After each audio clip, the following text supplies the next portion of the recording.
Vous ne connaissez certainement pas Grégory Paul, mais vous avez peut-être déjà vu l'un de ses clichés, notamment sa célèbre photo de Harfang des Neiges prise à Saint-Pierre-et-Miquelon. Une épreuve qui a fait le tour du monde sur les réseaux sociaux. Après 3 ans passés dans l'archipel de l'Atlantique Nord, eh bien, le photographe marin a retrouvé sa Bretagne natale. Cécile Baquet et Jean-Louis Quérec l'ont rencontré à Brest, où il partage son temps entre ces deux passions.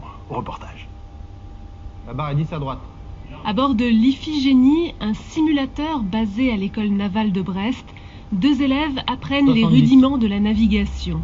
Grégory Paul, leur formateur, connaît bien la mer.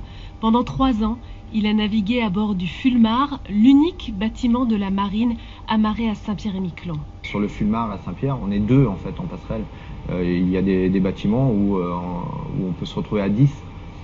Et ce qu'on apprend aux élèves ici, c'est savoir organiser une passerelle de façon structurée type marine nationale, mais aussi de savoir se débrouiller tout seul. La navigation et désormais la photographie animalière, voilà les 2 passions de Grégory Paul. À la maison, le marin, photographe, se prépare à publier un beau livre. Oui, c'est beau. C'est un plus gros harfang. Il s'agit d'un recueil sur une chouette, le Harfang des Neiges, qu'il a pu observer en ville, dans l'archipel de Saint-Pierre-et-Miquelon. Il s'est posé, il était dos à moi, et il s'est retourné juste d'un coup. Et les yeux qu'il a, comme ça, tout écarquillé, n'est pas dû à ma présence, c'est dû au combat qu'il vient de perdre, en fait. C'est celle-là. Pourquoi tu préfères celle-là? Parce que c'est trop beau. Dès qu'il a une minute à lui, Grégory Paul part en tenue de camouflage dans les bois, guetter des oiseaux ou des renards.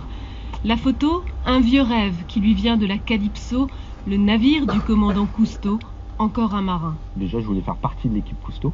Quand j'étais petit, c'était pas un rêve très accessible. Et du coup, plus tard, je me suis mis à la photographie sous-marine, donc pour aller un peu sur ces traces-là.